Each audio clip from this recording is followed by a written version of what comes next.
মেয়েরা স্বামীর অভাব মেনে নিতে পারে, শূন্য পকেট, বেকারত্বও মেনে নিতে পারে।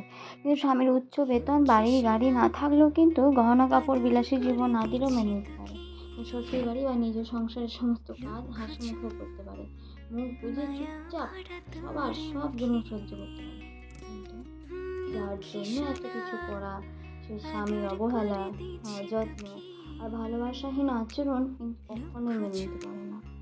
আর অভিমান বসে বসে সে একদিন না আগুনের মতন জ্বলে ওঠে, যে আগুনে জ্বলে পুড়ে ছাই হয়ে যায় সুন্দর সংসার। ঠিক বললাম বলো? স্বামীর যদি ভালোবাসা না থাকে না, শ্বশুর বাড়িতে টেকা কিন্তু মেয়েদের বড় দেয়। বাকি যাই যে যাই বলুক, কথাগুলো না দুদিন মনে থাকবে, 3 দিন মনে থাকবে, কিন্তু স্বামীর দেওয়া আঘাত জীবন মনে থাকবে।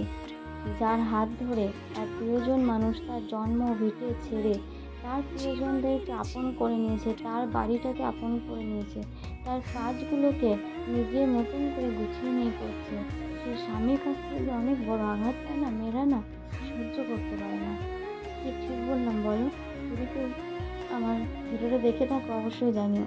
আর এদিকে তোমাদের সাথে গল্প করতে করতে আমার সকালে বাসি কাজটাও সারা হয়ে গেছে। আমার মেয়ে সবসময় আমার পেছন পেছন ঘোরে, দেখতে ছেলেমেয়েরা জন্য।